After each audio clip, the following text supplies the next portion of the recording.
So the question is, why should spiritual people become rich?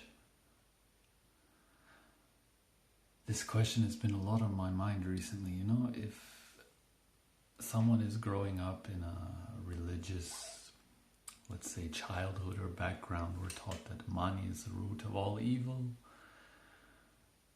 It's easier for a rich man to go through a little tiny needle, or for a camel, you know, the analogy, than for a rich man to go to heaven, for example.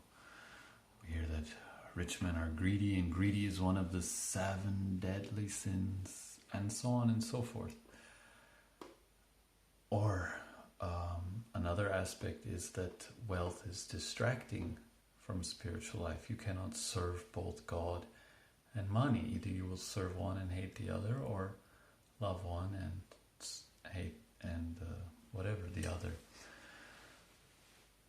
So I think it's a big topic, especially in this world where so many people are going wild, earning billions and billions of dollars, and then what are they doing with that billions of dollars? How are they getting those billions of dollars? You know, everyone is now well aware that big business, big factories, big banks, taking the oil from the earth, polluting the atmosphere, running machines, destroying societies, and so on, it's not a very spiritual activity. But these are the guys with the money, so they make it happen, because we need money to survive. So we end up selling our values for our needs. Tony Robbins famously says that we will give up on our values in order to satisfy our needs. The need to survive, for example. So back to my question, why should spiritual people become rich? Can they become rich with this mindset? This mindset is a big thing to work on, to really change that subconscious pattern which controls 90% of how we think, feel, and will things to happen. And I believe that spiritual people should be the first ones to become rich, because first of all, entrepreneurs are the ones who are going to change the world. They're the ones with the ideas, and they are the ones with the energy to make those ideas reality.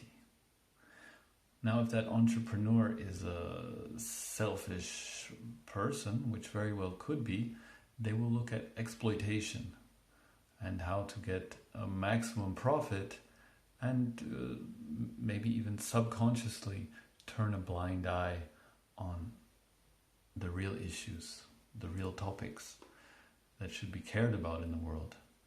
On the other hand, if an entrepreneur is very spiritual, he has to be honest with himself. He doesn't become a spiritual person by turning a blind eye or by being selfish. He becomes a spiritual person by being very introspective about the real facts of life. Spiritual person means he goes to the facts. He wants to investigate things deeply. So that's how he comes to spirituality in the first place.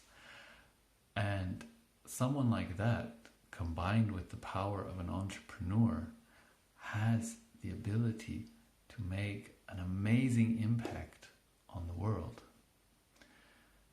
So yes, there are very rich people who are having a great impact on the world, but it's mostly to fix the harm that has been done.